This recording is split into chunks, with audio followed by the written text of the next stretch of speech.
Hello friends, कैसे हैं आप सब? आई होप आप सब बहुत अच्छे होंगे। तो आज मैं कर रही थी बाथरूम की क्लीनिंग। बाथरूम क्या पूरा बाहर आंगन वगैरह सभी चीज़ क्लीन करूँगी, क्योंकि इस टाइम पे क्या है ना, बरसात का सीज़न है।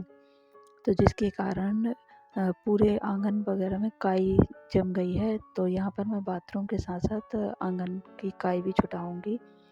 फिर उससे क्या रहता है कि बाहर बच्चे खेलते रहते हैं, तो जिसकी वजह से क्या है, बच्चों के गिरने का डर रहता है। इसलिए मैं बाहर की भी क्लीनिंग कर दूंगी। खैर, अभी तो बरसात का टाइम चल ही रहा है।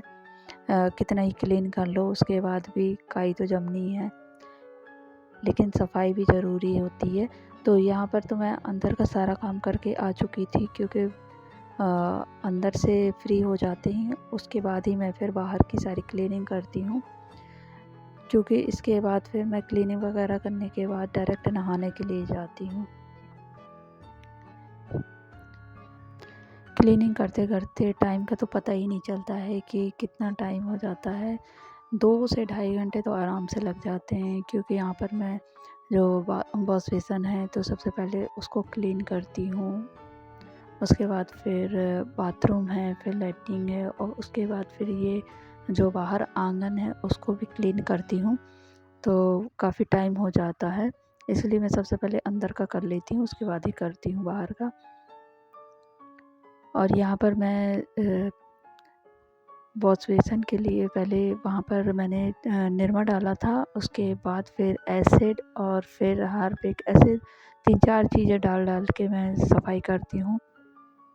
ऐसा नहीं कि बस हार्पिक डाल लिया और बस हो गया, नहीं,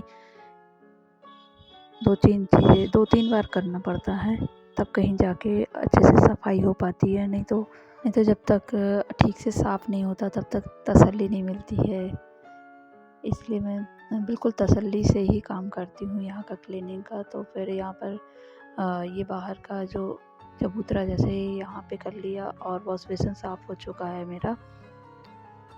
और इतना करने के बाद फिर मैं यहाँ पर निरमा लेके सारे जो काई वगैरह है उसमें छिड़क दूँगी, और फिर साथ साथ एसिड भी साथ में डाल दूँगी, तो काफ़ी अच्छे से साफ़ हो जाता है। तो यहाँ सारे आंगन में मैं अच्छे से जो जूना रहता है, और एक ब्रश मैं बाहर ही रखी हूँ, मतलब बाथरूम की अलग से रखे हैं ब्रश जूना, तो उसी से अच्छे से मैं रगड़ रगड़ के साफ़ कर दूँगी। और यहाँ पर अभी बाइक खड़ी थी, तो मैंने कहा कि बाइक उस तरफ रख दो, तो फिर हम बाइक और गाड़ियाँ उस तरफ रखती हैं। और यहाँ पर सबसे ज़्यादा गंदा होता है, क्योंकि ये जो बाथरूम का पानी वगैरह है सब यहीं पे आता है, तो सबसे ज़्यादा गंदा इसी साइड होता है। और फिर बरसात का पानी भी है, तो यहाँ पर मैं अच्छे से रगड़ रगड़ के साफ़ कर लूँगी।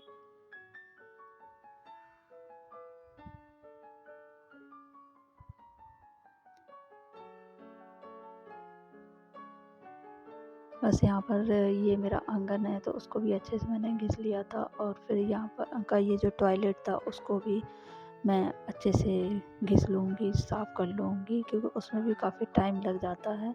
और फिर जो ये बाथरूम रह गया था तो इसको भी साफ़ कर लूँगी। तो यहाँ की जो टाइल्सें हैं वो भी लगी हुई हैं, काफ़ी ऊपर तक लगी हुई, तो उनको भी साफ़ करना रहता है। और फिर ये जो ड्रम है इसका पानी सारा यूज़ हो जाता है, मतलब टॉयलेट वगैरह में डालने के लिए ये यूज़ हो जाता है। तो मैंने सोचा पहले, अभी ड्रम भरा हुआ था तो ये सब सफाई हो जाएगी, तो ये सारा पानी जो रहेगा वो खाली हो जाएगा। उसके बाद फिर ये जो ड्रम है तो उसको भी मैं अच्छे से घिस के साफ़ कर लूँगी।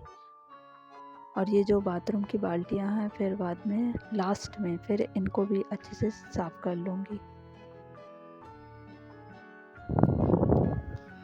बस ये साफ़ सफाई करने के बाद फिर मैं अच्छे से बाल धो के नहा लूँगी, क्योंकि जब तक ये क्लीनिंग करने के बाद फिर अच्छे से बाल धो के नहीं नहाओ तो मन नहीं मानता है। और ये सारी क्लीनिंग मेरी बस कंप्लीट हो ही गई थी। तो मैं यहाँ पर जो बाहर का आंगन रह गया था साफ़ करने के लिए, तो फिर मैं उसको भी धो लूँगी, क्योंकि यहाँ पे घिस तो दिया था मैंने अच्छे से, बस यहाँ पर धुलाई और रह गई थी। तो ये जो सीढ़ियाँ हैं यहाँ पर मैंने पानी मार दिया था पूरा ऊपर से लेके। उसके बाद फिर ये सारा आंगन भी मैं अच्छे से क्लीन कर लूँगी। यदि आपको मेरा वीडियो अच्छा लगे तो प्लीज़ इसे एक लाइक, शेयर और सब्सक्राइब कीजिएगा। Thanks for watching.